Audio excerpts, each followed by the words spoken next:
Wanandoa wanapochumbiana, kwa nini wanafurahiana na kuvutiana?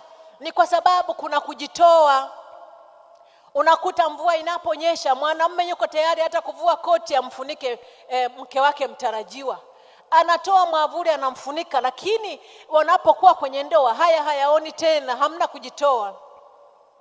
Sasa ubinafsi ndio tatizo kubwa.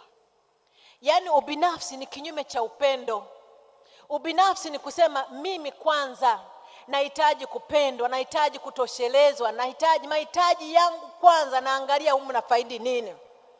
Sasa Biblia inatuambia kwamba vita vyatoka wapi? Na mapigano yaliyoko kati yenu yatoka wapi? Si humu katika tamaa zenu zifanyazo vita katika viungo vyenu. Ubinafsi unatokana na tamaa.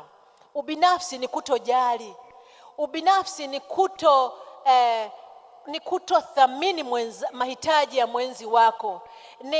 Ubinafsi ni kutoona kwamba huyu anaweza kachoka.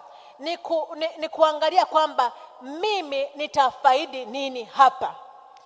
Lakini kushinda ubinafsi kuna mambo mawili: kumtanguliza mwenzi wako na pia kuwa na neno sisi katika mahusiano, badala ya kusema mimi.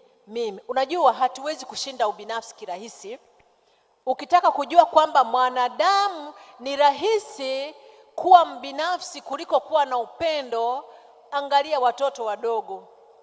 Watoto wadogo huhitaji kuwafundisha ubinafsi, lakini wanahitaji kuwafundisha upendo. Na sisi ndivyo hivi ilivyo.